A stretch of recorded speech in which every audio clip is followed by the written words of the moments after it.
Hola, ¿qué tal? Y bienvenido a otro video en este canal un poco desordenado, y en esta oportunidad vamos a continuar con otra pregunta de opción múltiple que nos dice: ¿cuándo ocurre inflación la curva de oferta agregada de corto plazo?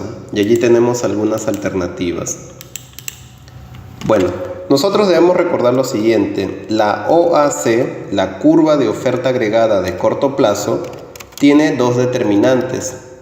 El primer determinante es el PBI potencial, es decir, la OAL, o sea, la OAC, la oferta agregada de corto plazo, se desplazará siempre y cuando el PBI potencial haya cambiado. Y el segundo determinante es el precio de los factores, ¿sí? Es el precio de los factores. En específico, ¿sí? Aquí siendo muy específicos, la tasa de salario nominal o tasa salarial nominal y el precio del combustible. Aunque nosotros sabemos que no solamente hay dos factores, nosotros sabemos que hay más factores productivos, que en realidad son 4 grupos. Pero se suele hablar de estos dos sobre todo. Hasta allí vamos bien. Entonces, si hay inflación, teóricamente la curva de oferta agregada de corto plazo, OAC, no debería desplazarse, porque ni ha cambiado el PBI potencial ni ha cambiado el precio de los factores en específico. Entonces la respuesta tendría que ser que no se desplaza. Ahora, nosotros también lo podemos ver gráficamente, ¿sí? Nosotros también lo podemos ver gráficamente. Y vamos a hacerlo. Dibujamos un plano, ¿sí? Allí tenemos el eje vertical. Dibujamos también el eje horizontal. En el eje horizontal, cuando dibujamos mercado real, en este caso OAC, en el eje horizontal colocamos el PBI real, ¿sí? El PBI real ofertado, y en el eje vertical colocaremos el nivel de precios. Allí vamos a colocar el nivel de precios. Ahora vamos a dibujar la OAC, ¿sí? La OAC, ahí está, esa es nuestra OAC, la oferta agregada de corto plazo. Ahí está nuestra OAC. OAC. Muy bien, hasta allí vamos bastante bien. Ahora, nos dicen que hay inflación. ¿Qué es la inflación? La inflación no es otra cosa más que el aumento en el nivel de precios. Entonces vamos a suponer, porque no lo sabemos, pero vamos a suponer que nos encontramos en un punto inicial como ese de allí. Nos encontramos allí, donde teníamos, ¿sí? Donde teníamos un nivel de precios inicial, ¿sí? Donde teníamos un nivel de precios que es inicial, y tenemos también un nivel de PBI real ofertado inicial.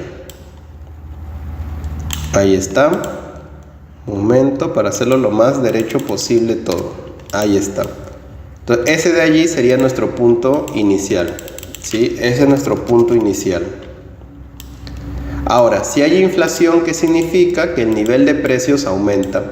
¿Hasta dónde aumentará? No lo sabemos, ¿sí? ¿Hasta dónde aumenta? No lo sabemos. Simplemente sabemos que aumenta. Aumentará hasta este punto. A ese punto le vamos a llamar el punto final, ¿sí? Aumentará hasta ese punto, que será nuestro punto final. Entonces, ¿qué ocurrió con la OAC? Si tú ves la curva de color azul, ocurrió nada, ¿sí? Ocurrió nada. La OAC sigue estando allí. No se ha desplazado ni hacia un lado ni hacia el otro. Lo único que ha ocurrido es un movimiento a lo largo de la misma curva. O sea, hay un movimiento ascendente del punto inicial al punto final. Pero la OAC como curva, aquí no dicen la curva, no cambió, no se desplazó. Entonces, una inflación, que es un aumento en el nivel de precios, allí lo estamos mostrando, no genera desplazamiento alguno en la OAC. Lo que teóricamente ya sabíamos debido a los determinantes, que ninguno de ellos ha cambiado en específico. Bien. Entonces, vamos a las alternativas. Nos dice: cuando ocurre inflación, la curva de oferta agregada de corto plazo tiene pendiente positiva. Bueno, en realidad así no hay inflación, ¿no? Incluso si hay una deflación, si los precios bajan, seguirá teniendo pendiente positiva, ¿sí? Entonces no tiene nada que ver. Falso. No falso porque no ocurra, sino falso porque no es específico o no es característico de la inflación. Incluso si hay deflación, seguiría teniendo pendiente positiva. La curva de oferta agregada de corto plazo no se desplaza, verdadero, no se ha desplazado. Luego nos dicen que se desplaza a la derecha, no. Que se desplaza a la izquierda, tampoco. En este caso, nuestra respuesta correcta sería la segunda alternativa. Si hay inflación, la OAC no se desplaza. ¿Por qué?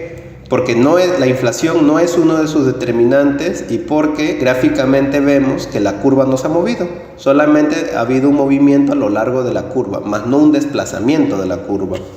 Bien, espero que esta pregunta y video sobre mercado real, oferta agregada de corto plazo OAC y sus determinantes se haya entendido, que sigas visitando el canal, que sigas encontrando más videos de tu preferencia. Nos vemos en una próxima oportunidad. Chau, chau.